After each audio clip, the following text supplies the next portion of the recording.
With me right now from GRF Board is Judith Troutman. Welcome. And yesterday the meeting was it wasn't very long, 2 hours and 15. Yeah, something like that. So pretty short meeting. Not a lot of discussion on things. It went pretty quickly. No really heavy business. Yeah. Yeah. So I know there's several things you want to talk about, and one of them is we're going to kind of go in line.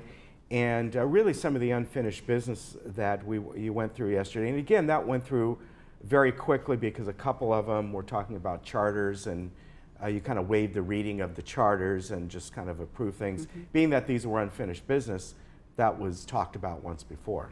Correct. The first one we took care of, 12A, was electronic payment policy. And what that was about is GRF offers an electronic payment method for monthly assessments, and that's called the Easy Pay. Right. And 70% of the residents use that. And the rest of the residents use like bill pay for their checking account and send it in that way. And both of those are user free fees. So that not only saves them money, but it saves on administration costs, which it does. Helps keep down their assessments as well. Mm-hmm. So that was the first one.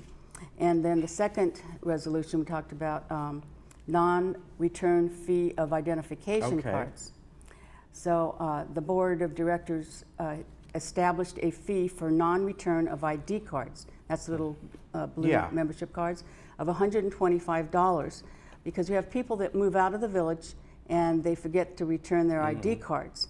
Or if someone's deceased or passes away, they just don't think about it. But it's interesting, if you have a 2-bedroom and there's 3 people living in there, for the third person, you're paying $90 a month for that person. So when you return your card, they deduct that $90, and so your assessment will be $90 less. So it really saves you a lot of money every month to report that that person has moved out and to return their card, because they're not going to reduce that $90 a month unless you return the card. Okay. So that's another good reason to return the card. Okay. Now, if someone moves out completely and doesn't return the card, how do you collect that? In the buyer or seller fees or something like that? Correct. It will go to escrow as a demand in escrow. Okay, got it. All right. And this same resolution also reaffirmed the non-return fee for $125 for your vehicle decals, the ones that go up in the windows. And so when you sell a car or change cars, you need to scrape that off and put it in an envelope and send that back as well. Okay. So I will charge you for that. Okay. And then the Mobility Vehicles Committee Charter, that I'll just mention a few things since we didn't read it. It's sort of a document that defines the relationship between the parties involved, like, okay, the committee members and the GRF board and the staff, and how we relate together. Because this is an amended one. Obviously, this isn't a new committee.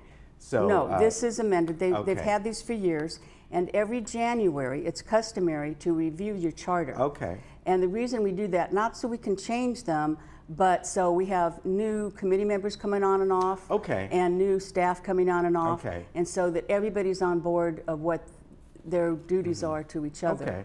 And so the mobility one, like for example, the charter says we will serve as a liaison between the Golden Rain Foundation and the managing agent on all transportation issues. And so that's the basic job. We review major service modifications, we review long-range plans prepared by the managing agent, and then we take our recommendations through the staff to the GRF board. So the committee doesn't approve anything. The only thing we can do is recommend to the full board, and then that will follow the recommendation from staff. Sometimes staff will recommend and agree with the committee, and sometimes they don't. And so then it's up to the board to determine if they want to take that any further, and if that's a good idea, pass the issue or the direction or not. So. All right, very good. That's just an example of how the charters work and why we have them. The same for the Disaster Preparedness Task Force. That was just up for review in January. Since we've had so many new people, we just didn't put it on the January, so they came up a little bit later. But now with the new transitions in place, we're going to be reminded to do that every January. All right, and now on to the Energy Task Force, which is new. Yes.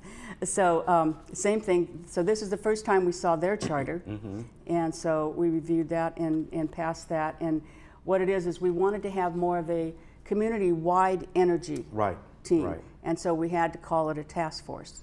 And so that the same with the other committees, as there's 2 people from United, 2 from Third, 1 from Mutual 50, and 2 or 3 from GRF. Okay. And I believe Bert Maldau is the chair of that. Okay, so when it's with all the boards that are involved, it becomes a task force, not a committee. Is that yes, it's more of a task force, so they have a little more leeway than a standing committee. Okay. So at first they thought about calling it an ad hoc committee, but this gives us a little more freedom from David Sterling on how they operate. Okay. And I know that gets complicated. So yeah. But so that's why we have to decide, do we call something a task force or ad hoc committee or something? Yeah, that makes perfect sense. Okay. Okay. And then I'll talk a little bit about that later when I get to the Disaster Preparedness Task Force. Then I'm jumping to 14E. Okay. And that was the report for mobility and vehicles. And I'm the chair. And we had quite a meeting on August 1st. 110 residents showed up. Well, more than that showed up. We had to turn people away because Fire Authority will not allow standing room. And we weren't allowed to put chairs in the aisles. So we did have to turn people away. It was a very emotional meeting, a lot of crying and pleading going on. So we called the special meeting for August 31st. And it will be televised. So it'll be in the Globe, and I'll advertise it today. It's at 9:30 on August 31st in the boardroom, and it will be televised. Okay. And there's only one thing on the agenda, and that is to review other alternatives for transportation routes. Okay. So we're encouraging everybody to come, and if they couldn't come again, that came last time, they can at least watch it on television. Okay. So, all right. Very good. So that's the 31st. So that's the 31st. And now back to the Disaster Preparedness Task Force, which you also chair. Am I right? No, I don't chair. That's chaired by Chief Moy. Oh, okay. I am the secretary, so I write the minutes. Got it. So I'm just highlighted some things in the minutes. The last meeting, we actually had 32 people, which was quite a few. Yeah. That's more than we've had in the past. And we have subcommittees. So the only officer we have are the chair, the co-chair, treasurer, secretary, and then I'm recording secretary, and then we have a correspondent secretary. Right. And everybody else are pretty much subcommittee heads. And so we have a new subcommittee, and since we have the new task force, energy task force, we added a new subcommittee under energy. So we have energy subcommittee now on the Disaster Preparedness Task Force. Okay. And Bert Maldau will give updates on any energy technology or something new in the field as it pertains to disaster preparedness issues. All right, very good. So we did that. And then just a little bit more about the mobility. On June 6th, the residents gave or served the GRF board a petition there was 260 signatures, 178 from United, 82 from Third, and 2 from the towers. And the request was to return the 7-day fixed routes. So the biggest problem we got from all the letters and the complaints was they were having a hard time not having buses on the weekends. Okay. And these are people that are not used to the planner ride yet. So we've been trying to explain that the planner ride was so successful, more so than we thought it was going to be. We've actually we can't meet the demand. Okay. So people are having to wait 2 or 3 days even to get a planner ride. Oh, so the complaint was, why are we spending $13 million on the PAC and we can't put another $200,000-300,000 for buses? So Brad heard those cries and saw those tears, and he immediately reduced the PAC by $4.2 million. and he's given almost immediately another $250,000 for 4 more buses. Okay. So that we could, and they will go to the plan-a-ride side. Okay. So that we can meet that demand, because as the demographics of the village changes, more and more people are using plan-a-ride. So there used to be 250 people every day riding the fixed route. Now we've added the plan-a-ride. So now we've got less people riding the fixed route and more people using the plan-a-ride. So eventually, more and more people are just going to go to plan-a-ride. Right. As new people move in, and they don't have the habits of using the fixed route, they're just using the plan-a-ride.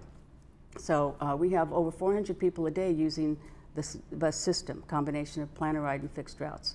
So we're going to start, like I say, this year we're going to call for early release of funds. He had to put the money in the 2019 budget, but we can call for early release of funds, and I think they've got 4 vehicles ordered. Okay. So that should take off the stress, a lot of the stress, because the plan-a-ride really for the future of the residents is the way to go. Okay. So is that what the meeting that's coming up on the 31st, is that pretty much the catalyst of the meeting? That's what it's going to be about. Talking about? Yes. What we can do, what we can't do. This is what the residents want and need, but you know what our parameters are. Right. You know, we have to think and the about changing demographics, as you said. Yeah, and they don't realize that a lot of the residents, they don't see that. They don't see all the things behind the scenes that staff and the directors do. So it's going to be, I'm calling it more of a workshop. I tend to run a little more informal type of committee meeting. So I let, you know, I don't do the dialogue so much, but I let people speak a little longer if they have to. Okay. Or more than once. So, because I think that's their chance to be heard, is those committee meetings. Okay. All right, very good. So, of course, we'll remind people of that, and also remind people today that if you're watching us in the morning or midday, that your business plan is presented today for 2019 at 1:30 in the boardroom that we show live. All right, good to see you, Judith. Thank you so much. Take care. We'll be right back.